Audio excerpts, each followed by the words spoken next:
Coin market கேப்பில் top 10ல் இருக்கிற காயின்களில் invest பண்ணினா ஓகே தானே? பர்சனலாக நான் இதுக்கு சப்போர்ட் பண்ண மாட்டேன். என்ன காரணம்னு சொன்னால், இப்போ இந்த இயர் இப்போ 2024 டாப் 10ல் இருக்கிற காயின், அதில் ஸ்டேபிள் காயின்ஸ்லாம் ரிமூவ் பண்ணிவிட்டு அதை தவிர்த்து டாப் 10ல் இருக்கிற காயின்ஸை எடுங்க. ஓகே, லிஸ்ட் அவுட் பண்ணுங்கள். காயின் மார்க்கெட் கேப்பில் போனீங்கன்னு சொன்னால் ஒவ்வொரு இயரும் ப்ரைஸை பார்க்கலாம். ஓகே, 2023 எடுங்க. 2023 எடுக்க தேவையில்ல. ஓகே, ஒரு 2020 எடுங்க. 2020 டாப் 10ல் இருந்த காயின் எடுத்து பாருங்கள்.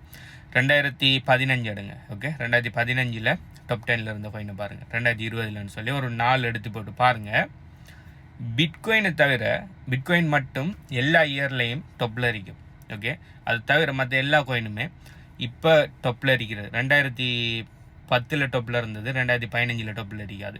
நிறைய காயின் இல்லாமல் கூட போயிருக்கும். 2015 டாப்பில் இருந்தது, 2020 டாப்பில் இருக்காது, வேறு காயின் வந்துருக்கும். ஓகே, இப்போ 2015 டாப்பில் இருந்தது, 2020 டாப்பில் இருக்க வேறு காயின் இருந்திருக்கும். இப்போ நீங்கள் கரண்டாக டாப்பில் இருக்கிறது புது காயின்ஸாக இருக்கும். நான் என்ன சொல்ல வரணும்னா, ஒவ்வொரு காயினுக்கு பின்னால் ஒவ்வொரு கம்பெனி இருக்குது. ஓகே, ஒவ்வொரு கம்பெனி இருக்குது, அதுக்கு பின்னால் ஒவ்வொரு ப்ராப்ளத்தை சால்வ் பண்ணுவாங்க, செய்வாங்க. ஆனால் அவங்க லாங் டைமில் சக்ஸஸ் ஆகுவாங்கங்கிறது எந்த விதமான கேரண்டியும் இல்லை.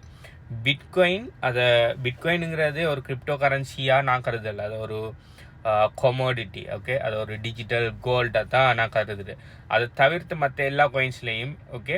So it depends. ஓகே, நீங்கள் ட்ரேடிங்குக்காக நல்ல ஃபண்டமெண்டல் இருக்கிற காயின்களில் ட்ரேட் பண்ணி ப்ராப்பரான ஸ்டப்லஸ் வச்சு அப்படி ப்ராப்பரான ரிஸ்க் அனாலிசிஸ் வச்சு ட்ரேட் பண்ணிங்கன்னா ஓகே. ஆனால் லாங் டைமுக்கு நான் ஒரு 5 வருஷத்துக்கு ஹோல்ட் பண்ண போகிறேன், 10 வருஷத்துக்கு ஹோல்ட் பண்ண போகிறேன்னா தயவுசெய்து பிட்காயின், அதை தாண்டி ஒரு காயின் வேணும்னா தெரியும். ரெண்டும் தான் நான் ரெக்கமெண்ட் பண்ண வேண்டியது. வேறு எந்த காயின்லையும் லாங் டைமுக்கு காதல் பண்ணாதீங்க ஒவ்வொரு காயினையும். ஓகே, என்ன சொன்னால் இதுதான் சமரி. இப்போ ஒவ்வொரு ஆக்களும் உங்களுக்கு தெரியுமா ஏங்கிற காயினுக்கு இப்படி இருக்குது, அது அடுத்த பிட்காயின் அதுதான், அடுத்த எத்தூரியம் அதுதான், அடுத்த பிட்காயினை ஓவர்டேக் பண்ண அது இதுன்னு கடந்த உருட்டுவானால் சில இன்ஃப்ளூயன்சர்ஸ் மாதிரி. ஏன்னா அந்த காயின் ஃபவுண்டர்ஸ், அந்த காயின் கம்பெனி அவங்களுக்கு பணம் கொடுத்துருக்கும், அதை பற்றி நல்லா கதைக்க சொல்லி, அதனால தான் அவங்க அப்படி காய்க்காங்க. ஸோ அது அவங்கள்ட்ட பிரச்சனை இல்லை. ஓகே, அது சம்டைம்ஸ் அவங்க சொல்கிறது சுவராக கூட நடக்கலாம். ஓகே, சில நேரம் அந்த காயின் நல்லா பெர்ஃபார்ம் ஆகி நல்ல இது வாரத்துக்கும் சான்ஸ் இருக்கு, நான் இல்லைன்னு சொல்ல வரல. ஆனால் எல்லா டைம்லையும் எல்லா காயினுக்குமே நடக்காது.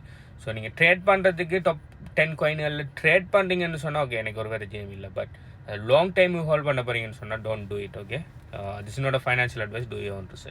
இதை பற்றி மற்றாக்கள் என்ன நினைங்க? நீங்கள் டாப் 10 காயின்ஸை பிலீவ் பண்ணுவீங்களா? அப்படி இல்லாட்டி நீங்கள் ஒன்லி பிட்காயின் எத்தூரியத்தை தான் நீங்கள் டாப் 10 இது லாங் டைம் ஹோல்ட் பண்ணுறது பிலீவ் பண்ணீங்கன்னு சொல்லி கீழே கமெண்ட் பண்ணுங்கள். பை.